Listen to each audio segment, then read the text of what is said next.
Amen, amen, amen. Merci Père. Père, nous te rendons grâce. Nous te disons merci. Merci pour la grâce que tu nous accordes de pouvoir recevoir ta parole. Père, je m'abandonne totalement à toi. Inspire les paroles de ma bouche et les pensées de mon cœur.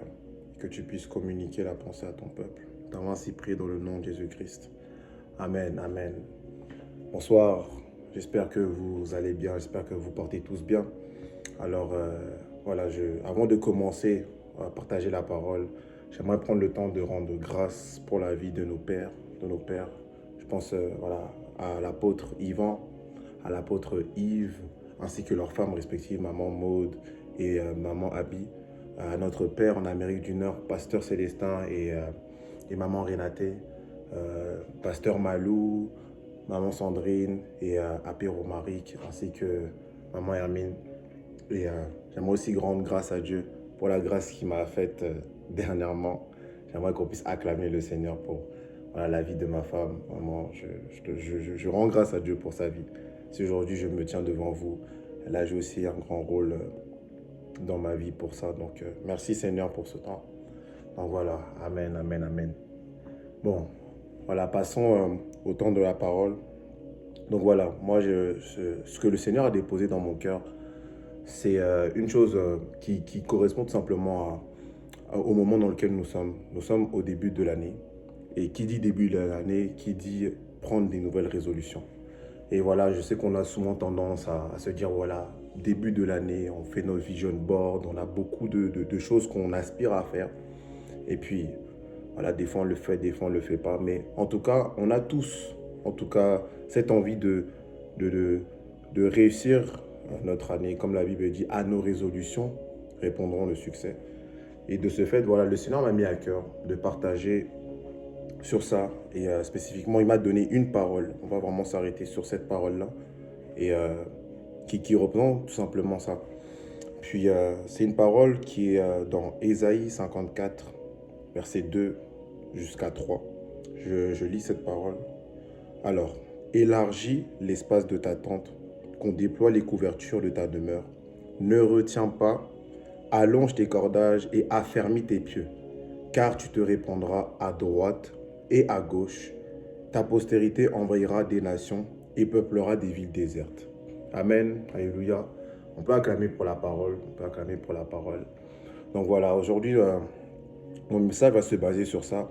Et le thème, vraiment, si je peux dire, le thème de ce message, c'est, voilà, pour cette nouvelle année, élargissons l'espace de notre tente. Élargissons l'espace de notre tente. Voilà, pour rebondir par rapport à ce que j'ai dit. Nouvelle année, on a beaucoup de choses qu'on a envie d'accomplir, réaliser. Et voilà, même le Seigneur désire qu'on puisse les accomplir. C'est la raison pour laquelle il a donné cette parole. Et voilà, on va prendre le temps d'énumérer 4 points, justement pour pouvoir réussir en fait à étendre, à élaborer nos visions, voilà, et nous montrer que, ok, même le Seigneur, il sait que, voilà, il a besoin qu'on puisse avoir cette vision-là et savoir qu'est-ce que nous devons faire, voilà. Donc, le premier point par rapport à cette parole-là, le Seigneur veut tout simplement qu'on puisse se déployer pour qu'on puisse porter du fruit. Vous voyez, dans cette parole-là, lorsque le Seigneur écrit dans la parole dans Isaïe, élargis l'espace de ta tente, qu'on déploie les couvertures de ta demeure. En fait, tout simplement, ça veut dire que Dieu désire qu'on puisse s'étendre, désire qu'on puisse voilà, se déployer. Donc, c'est une chose dans laquelle le Seigneur voudra toujours qu'on puisse se déployer. Il veut qu'on puisse porter du fruit. Et vous le savez, bon, je vais quand même prendre le temps de définir ça. Voilà, l'espace de la tente, la demeure, ça représente nous, notre personne, tout simplement, pour les personnes qui se demandent.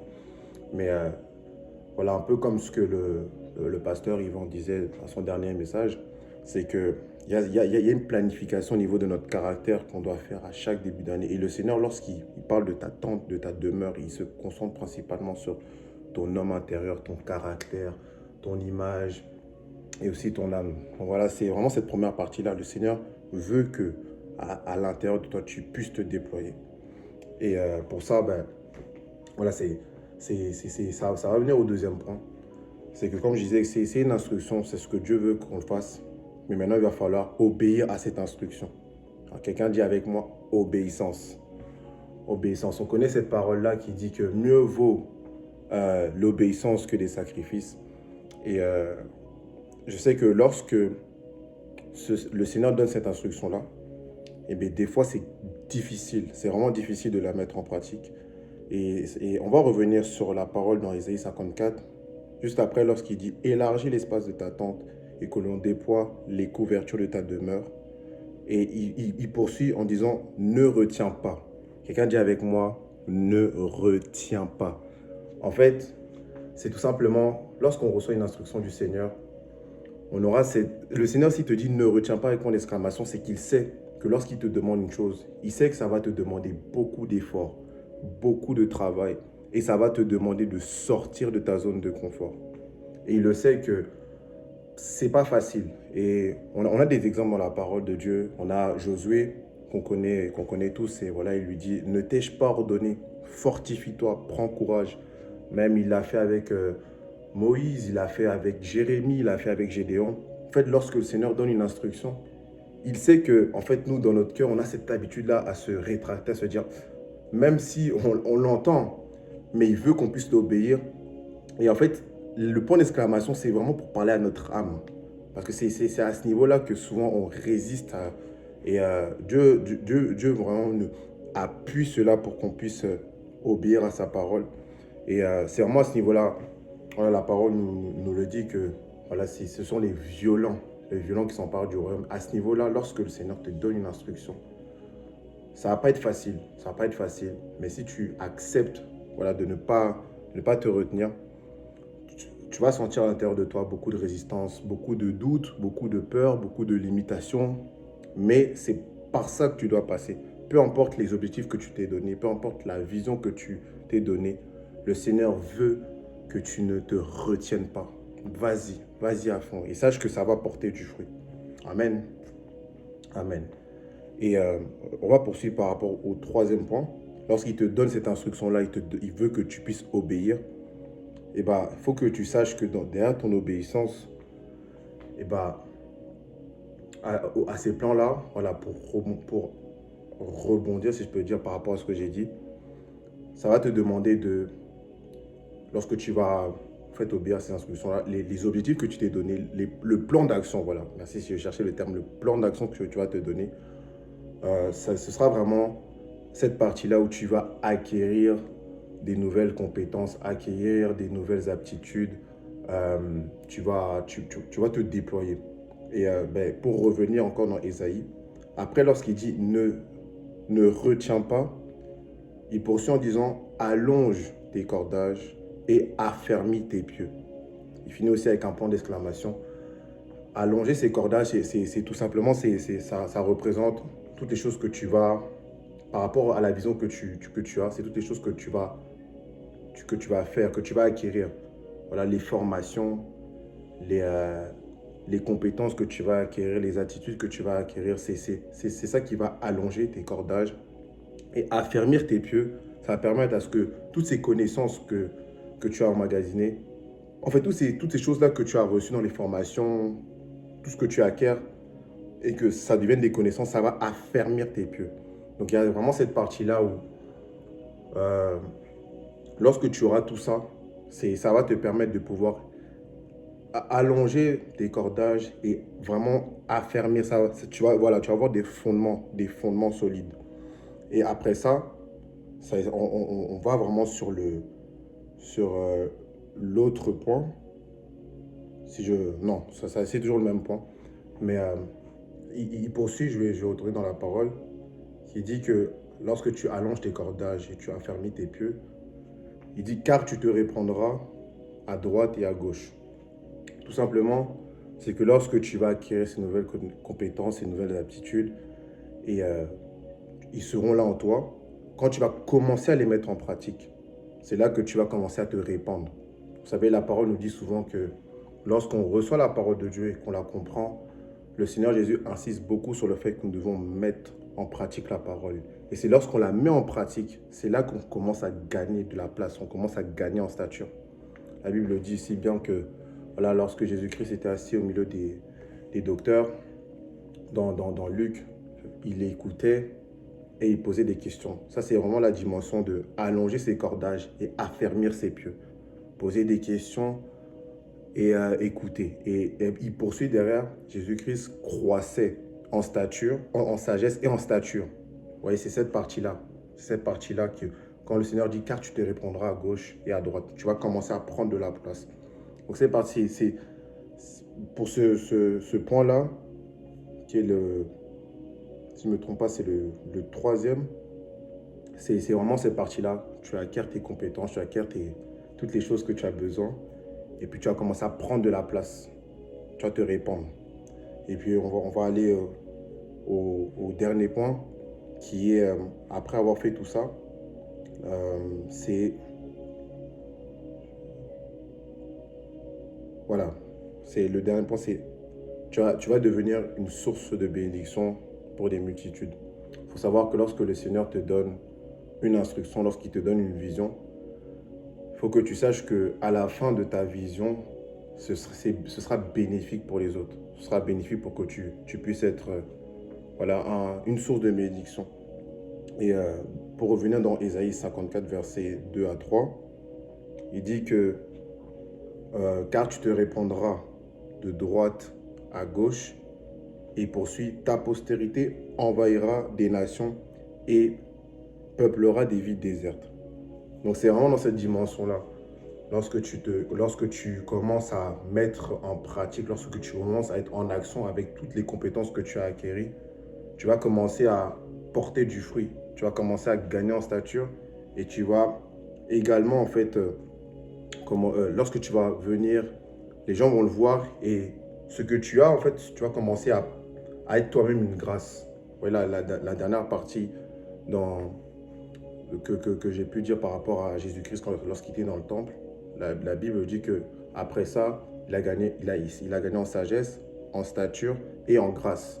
La grâce, c'est vraiment au niveau où lorsque tu es capable de pouvoir transmettre ce que tu as reçu, tu es capable de pouvoir transmettre les connaissances que tu as acquises. Et c'est vraiment cette partie-là où, lorsqu'on dit que ta postérité, tes fruits, tout ce que tu as emmagasiné, toutes les connaissances, ta postérité envahira les nations. C'est-à-dire que les gens vont commencer à venir vers toi, ils vont commencer à te demander, ok, comment tu as fait ça? Voilà, tu avais une vision, on a vu que tu as évolué. Comment tu as fait ça? C'est vraiment cette dimension-là où les gens vont venir vers toi. Les gens vont venir vers toi. Il y a même des personnes qui vont voir en toi une personne qui va répondre à leurs problèmes, qui va répondre à des besoins particuliers.